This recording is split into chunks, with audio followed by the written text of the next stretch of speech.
Hello everyone, কেমন আছেন সবাই? আমি আলহামদুলিল্লাহ ভালো আছি। তো আজকে চলে আসলাম একটা রেসিপি নিয়ে। তাহলে আমার বাচ্চারা ইলিশ পোলাও অনেক পছন্দ করে, আর ইলিশ মাছ কম বেশি সবারই অনেক পছন্দের মাছ। এখন তো ইলিশ মাছ বাজারে অনেক পাওয়া যায়, তাই অনেক ইলিশ মাছ ওর বাবা আনে। আর আজকে ভাবলাম তাহলে একটা ইলিশ পোলাও করে ফেলি। তো আজকে ইলিশ পোলাও রান্না করব।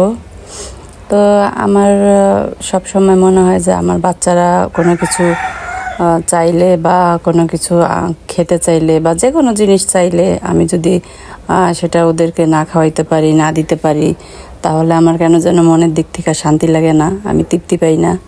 আসলে সবার মনে হয়, সব মায়েরই মনে হয় আমারই মতো এরকম হয় কিনা জানি না, তবে আমার বাচ্চাদের কিছু দেওয়ার মাঝে আমার শান্তি, কিছু দিতে পারলে আমার ভালো লাগে, বা তারা যে কোনো জিনিস খেতে চাইলে খাওয়াতে পারলে আমার ভালো লাগে। তো বাচ্চাদের মনের চাওয়া পাওয়াটা পূরণ করাই আমার মনের একমাত্র শান্তি, এটা মা হিসাবে আমি ফিল করি।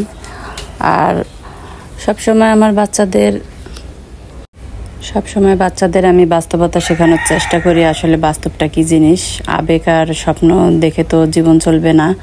তাই ওদেরকে বুঝাই, দেখো বাবা মা, তোমরা এভাবে চলো বা এইটা করো, এইভাবে না চললে তো জীবনে সাফল্য অর্জন করতে পারবা না। তো আমি সবসময় ওদের কম বেশি ভালো মন্দ মা হিসাবে আমার যতটুকু উপদেশ আমি দেই, কোন পথ ভালো কোন পথ খারাপ। তো আমার বাচ্চারা এ পর্যন্ত ইনশাল্লাহ আশা করি সবাই মোটামুটি আমার আদেশ মতোই চলে।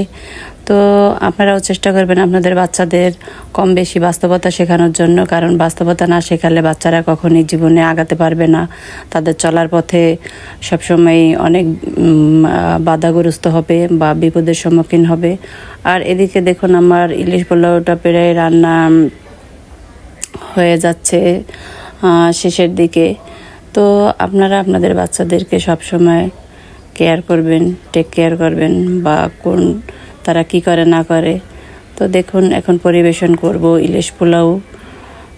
এখন আমি আলাদা একটা কড়াইতে পোলাওটা রান্না করে নিচ্ছি, যেহেতু আমার ইলিশ মাছটা রান্না হয়ে গেছে। তো এখন আমি পোলাওর সাথে ইলিশ মাছটাকে মিক্স করব। তো মিক্স করার পরে আমি এটাকে পরিবেশন করব। আর সেই সাথে ফেসবুককেও আমি অনেক অনেক ধন্যবাদ জানাই, কারণ আজকে ফেসবুক না থাকলে মানুষের মনে ভাব কিভাবে প্রকাশ করতো জানি না। যার কেউ নাই, তারা ফেসবুক আছে মনের ভাব প্রকাশের জন্য। তো কম বেশি সবাই ফেসবুকে তাদের মনের ভাব প্রকাশ করতে পারে, যে কোনো কথাই বলতে পারে নির্ভয়ে।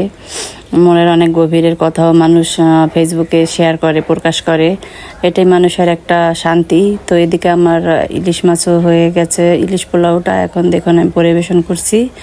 তো এভাবে আপনারাও আপনাদের বাচ্চাদেরকে ভালো মন্দ রান্না করে খাওয়াবেন, কারণ বাচ্চাদেরকে মাঝে মাঝে খাওয়ানোর মাঝে মায়ের একটা মনের তৃপ্তি থাকে, যেটা আমার হয়, জানি না সব মায়ের আমার মতো হয় কি না। তো এভাবেই জীবনে সব কিছু বুঝে শুনে অনেক সময় চলা যায় না, তাও চলতে হয় আমাদের, আর চলতে হবে। তো সব কিছুই মানুষ পায় না জীবনে, যা কিছু চায়। তো আল্লাহ পাক যা দিয়েছেন আলহামদুলিল্লাহ, সব কিছু নিয়ে সুখে আছি। আজ এ পর্যন্তই, টাটা, বাই।